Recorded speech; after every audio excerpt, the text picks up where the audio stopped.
Imana nabane namwe ndabakunda cyane mumeze mute murakomeye narimba kumbuye ngiye reka mbabwize ukuri iyo umunsi ushize ntaragaruka hano ngo nganire n'abakunzi banjye nganire n'abafana banjye mba numva nahombye cyane pe.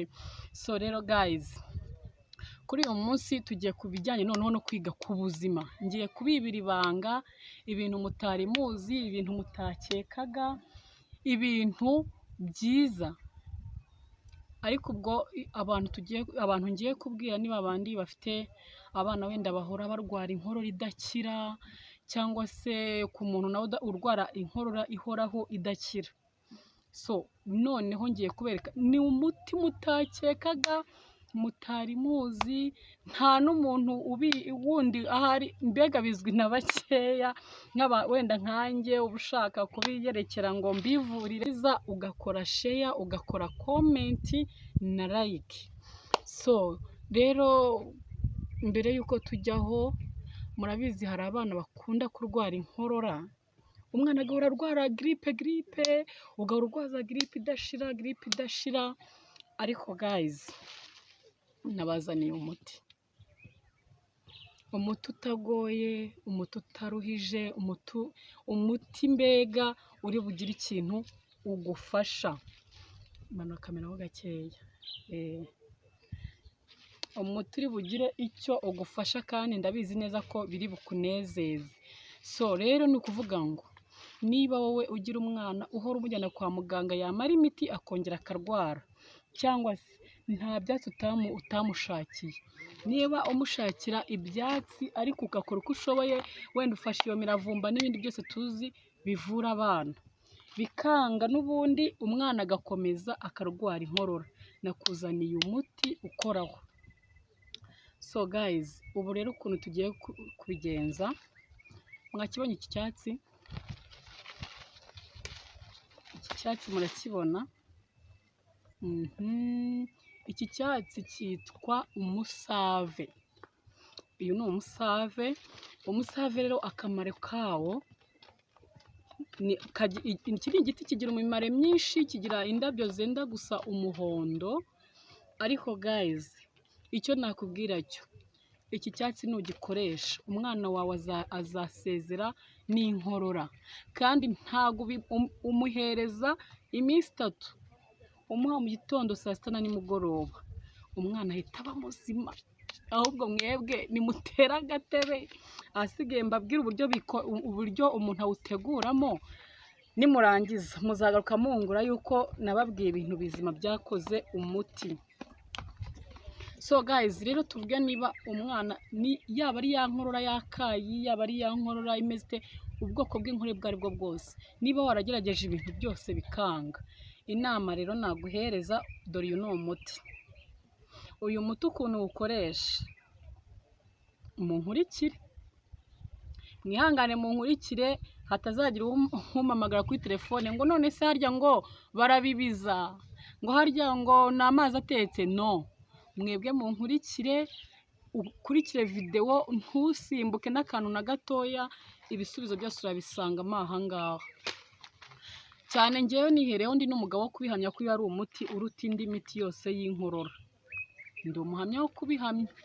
So ukuntu ufata rero ujya ku giti cyawe ugaca ya mababi asa nkakomeye atari bya bibabi byo hasi bigize ufata bigata bifyonyoka no wigira hejuru ku mababi kwibabi ryenda gusa nkaho ritangiye gukomera ukarica ugacaho ushobora gucuta uduti twose cyangwa mo kimwe ukagenda uca amababi muri hangana ntago ingredients zose ndi buzibereke ndabibabwira kandi muzabika mwebwe nimubikora uko nababwiye ndabizi bizabafasha kandi cyane guys ngewe haba ku buzima ibibafite inyungu nzaza mbibaha haba ari ku buzima haba ari kuri comedy haba ari ku mikino ibintu nzaza mbona bibafitiye inyungu haba ari n'inama mbaha ibintu byose mbona bibafitiye inyungu nzajya mbibahereza. So rero guys ubu ngubu icyo tugiye gukora tugiye kubereka uburyo uyu muti ukoreshwa. Ukomeza uca amababi niyo tukiri guca, ugaca amababi yenda gukomera, apana bya bibabi bikakaye cyane nyine. Hari ikibabi ufata ugahita ubona nacyo ubwacyo kimeze nk'igise kivunika, ariko nk'iri babi ritangiye gukomeramo ukuntu. Tuvuge urugero, ngize aya mababi, biraterwa n'umuti ushaka, ingano yawo, biraterwa wenda n'ubwoko bw'inkorora. Niba ari inkorora imufashe vuba, ntago uzahita ufata ibibabi byinshi, cyangwa uburyo njye kuguteguramo umuti, ntago uzahita uvuguta ibibabi uko wiboneye. So niba ari umwana rero ugifatwa n'inkorora, tuvuge inkorora wenda burakeye usanze umwana yarwaye inkorora, ikintu uzakora, uzafata utubabi nk'utu ngutu. Urumva ngewe naciye amababi, kandebe 2, 4, 6, 8, 9, naciye amababi 10. Aya ni amababi 10. Uwo ni ku mwana ugifatwa n'inkorora. Amababi 10 rero uzagenda ufate, reba akarahure, tuno turahure dutoya tw'amazi yo kunywa, apana bya birahure binini. Ugafutura akarahure kamwe gatoya k'amazi, noneho wakuzuza ukayagabanya ukageza muri 1/2 cya ka karahure. Ku mwana wafashwe n'inkorora, wenda burakeye usanze umwana inkorora yamufashe ari gukorora, uragenda ugashyira muri twa tuzi dutetse, amazi meza afite isuku atetse, amwe munywaho. Ntuzafata amazi adatetse. Warangiza ugafata ka gace k'akarahure k'amazi ukavuguta, ukajya wakarabye intoki neza. Mw'abantu mwe mugira isuku, mujye mukaraba amazi meza n'isabune. Ugafata twa tubabi twawe ukadushyira, wenda ni mu gasafuriya se cyangwa ni mu kajyaga, bitewe nawe ushaka gukorera.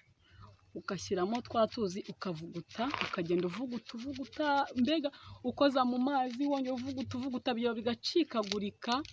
Iyo bigiye bicikagurika, ugenda ubifata ubikura muri ya mazi, wongera ubivuguta, ku buryo uza gusanga byanoze, ku buryo amazi uri buze ugasanga ni amazi afashe. Ni ikintu cy'amazi cy'igiti nyine gifashe ukuntu, ntago ufungura. Ni ukuvuga ngo ka karahure ruzanye, tuvuge niba ari umwana,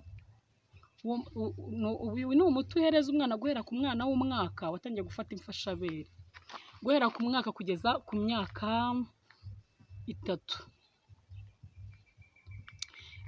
Ni ukuvuga ngo rero uzafata ka karahure ufate, niba warangije kuvuguta neza, wabinogeje ubona ko umutobe w'uyu muti washizemo, wanabikamuye ukabona ko nta kindi, ufata ikiyiko kimwe kinini.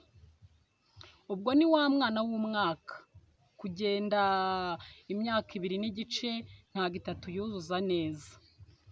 Warangiza ukamuha ikiyiko kimwe mu gitondo, ikindi saa sita, ikindi nimugoroba. Guys, mwirinde kubyibagirwa kandi mubigire seriye, ntago ndi kubabeshya pe, kuko ngewe kubijyanye no kuvura mu bintu bya kinyarwanda njya gerageza. Ubwo nge mbahereza ibintu nanjye nakozeho ubushakashatsi nkasanga ari byo. So guys, nibyo nababwiraga.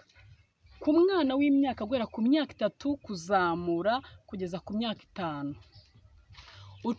ugenda noneho ukajya ku giti, ugaca bene iki cyose, akagurya iki gishami cyose kiriho utu tubabi, ugaca amababi, ugaca ibishami 10. Waca ibishami 10, ugafata ka karahure k'amazi ukakuzuza. Wamara kukuzuza, ukagenda ukavuguta kwa kundi nabikweretse, akarahure gato k'amazi kuzuye. Warangiza ukabivuguta nanone, ukabinoza neza. Nawe uri umuntu mukuru, umuti ukoze ubu nawe ureba, kuko iyo wabivuguse cyane kiba ari ikintu, aba ari amazi y'ubururu bwijimye cyane, nta nakerurutse k'inuza k'amazi ubonamo. So rero guys, warangiza ukabikora muri ubwo buryo, wa mwana wawe ukajya umuhereza ibiyiko 2 mu gitondo, 2 saa sita, 2 na nimugoroba. ukamuheza udasiba, ukamuhera ku gihe. Ndakubwiza ukuri, umwana agera hakaba urwembe, inkorora ikagenda igakira, ndetse ntihongere no kuyirwaza vuba. So guys, abatari bazi umumaro w'umusave, bazi ko ari bya biti byimeza mu mashyamba, byimeza ku nzira, bidafite agaciro. So guys, umusave nawuberetse, uyu ufite umumaro mwinshi cyane. So rero wowe wabikoze utyo, ndabizi muzagaruka muri comment munshimira, muvuga ko nabarangiye umuti mwiza kandi umuti ureba aho ukiza.